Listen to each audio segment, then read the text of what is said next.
কিরে বন্ধু তুই এমনি দৌড়াইছ কে রে? আরে বন্ধু, আজকে আমার ভাই তোরা সবগুলো দাওয়াত, শুধু তোরা না, তোরা জানালেও লয়ে যাইস।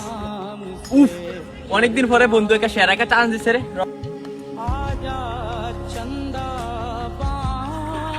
হ্যালো জান, আমার বন্ধু একটা দাওয়াত দিছে বুঝছো, তুমি তাড়াতাড়ি ফ্যামিলি করে চলে আসো। বন্ধু, অনেকদিন পর একটা দাওয়াত পেয়েছি, তোর বাবিকে নিয়ে যে সন্ধ্যাবেলায় কবজি টবে যে খাবো। আরে তুই কোনো চিন্তা করিস না, সন্ধ্যার পরে ক্যামেরা আমি কইলাম রেডি হয়ে রাখতো। যা তুইলে আমি আমার জানে রে কইতেছে রেডিও থাকতো। তোর আবার জানাইলে কইতে, তোর তো গার্লফ্রেন্ডই নাই। গার্লফ্রেন্ড নাই তো কি হইছে, জান তো আছে, দাঁড়া আমি কল দিয়ে দেখাইতেছি। হ্যালো, আসসালামু আলাইকুম মা, সন্ধ্যার পর একটা দাওয়াত আছে, রেডি হয়ে থাকেন।